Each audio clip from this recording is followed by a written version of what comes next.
Welcome to Travel World, where we explore and share the insightful geographies of attractions, desires, and unique selling positions of some of the world's most visited countries, cities, and gems.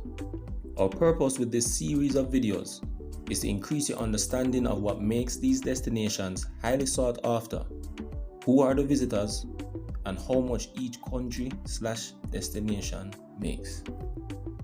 Our focus for this our first episode are Australia, a top destination country within the Oceania region, and South Africa, a top destination country in Africa.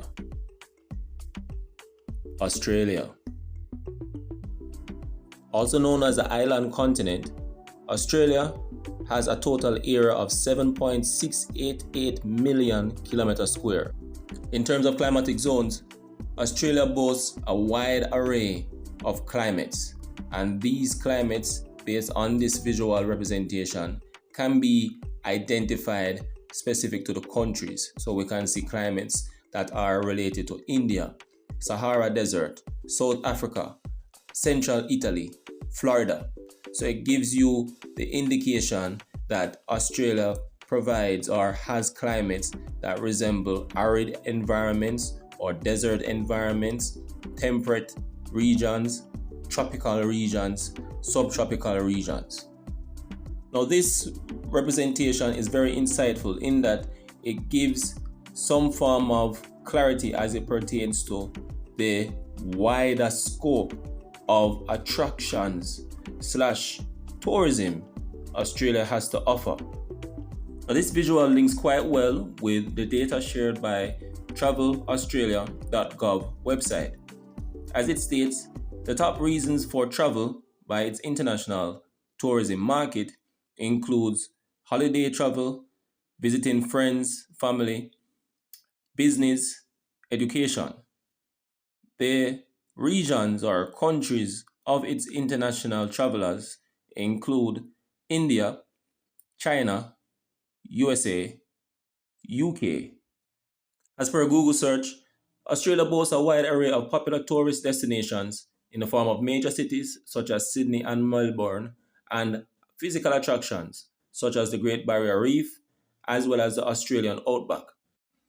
Economy-wise, major industries that drive Australia's economy include finance, healthcare, education, mining. So this gives a shape in terms of the magnets that pull the international tourism market to Australia. Tourism's GDP contribution to Australia in 2024 amounted to $75 billion. This is attributed to its approximately 7.6 million visitors also in 2024. South Africa.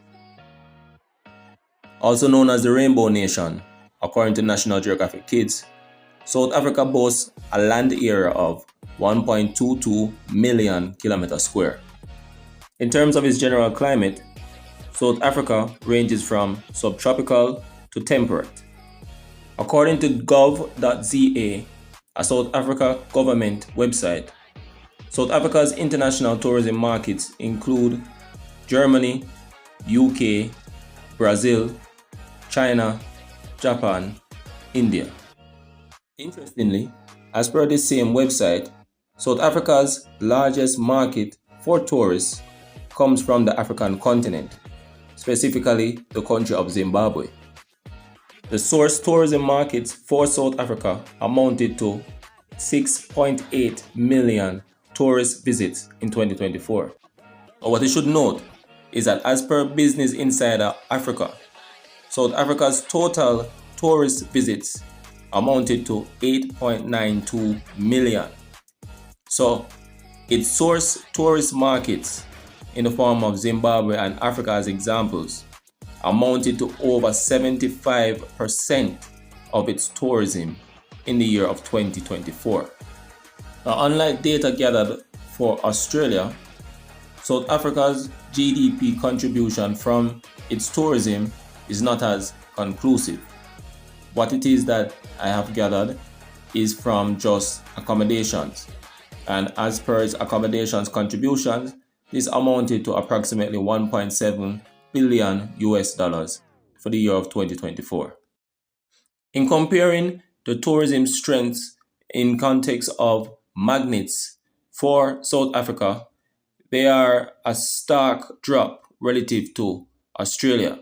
Whilst Australia and South Africa have similarity in terms of a robust mining sector, what it is that can be seen through the literature or the sources is that South Africa focuses a lot more on its push strategies in pushing its unique weather, its landscapes, and it basically pushing the kind of strategic partnerships between destinations or countries, such as visa free travel for some of its source tourism markets, as well as key connections, air flight connections with targets such as those in Americas and Brazil.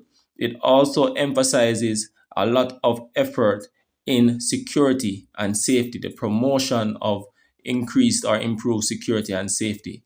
So this gives that insight as it pertains to what really sets Australia apart from South Africa as a much more appealing tourist destination.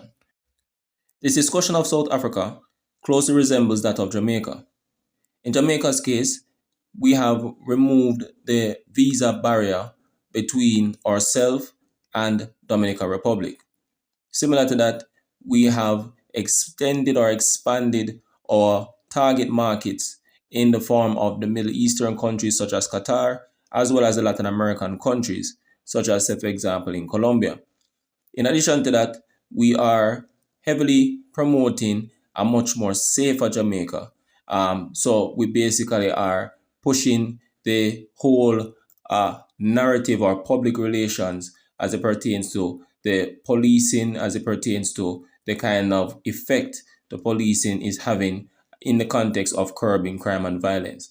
So I can see that close linkage there, and that basically also points to area of opportunity for South Africa in the sense that by addressing the areas of crime, violence, as well as improving its strategic direction in the context of the kind of airlift connections, visa waivers, and basically pushing heavily its investment in its marketing for cultural marketing, ecotourism, or cultural tourism, ecotourism, sorry. It gives greater sense as it pertains to the era of expansiveness that South African experience.